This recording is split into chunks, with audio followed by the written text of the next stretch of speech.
And it's also had to bite the dust because Labour MPs won't allow them to take any measures that will improve growth.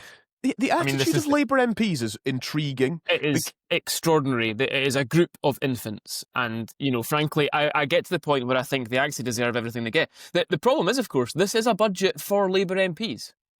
This is what this budget is squarely aimed at Labour MPs. They are the audience for this budget.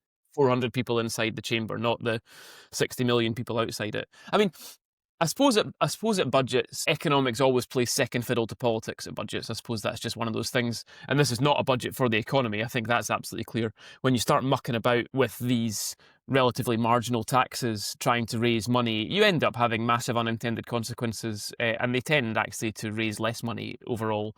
They maybe make some people feel a little bit better because you're, bashing billionaires or whatever headline they want, but it doesn't actually do any good. And in fact, we've seen a massive wealth flight out of this country already. The super rich are fine; they'll be all right. They're away. They're going elsewhere. They'll be fine. But the rest of us are going to suffer because the super rich actually pay a lot of tax, and I'd really rather they stayed, to be quite honest with you, rather than buggered off elsewhere.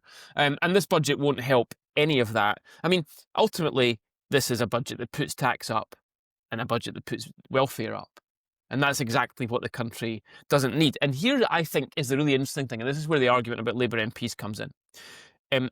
There's always been a presumption in politics that putting tax up and putting welfare up is basically relatively popular with most people. That's gone. It's totally gone. People have changed their view on this. I mentioned some of these polls last week. There was another poll, I think it was in the Sunday Times actually, by More in Common, that showed that voters from every single political party, including the Greens, wanted spending cuts before tax rises. So actually, welfare increases and tax increases are actually not popular in the way that Rachel Reeves and Labour seem to think that they are popular. The only audience that will like what they are hearing today are Labour MPs.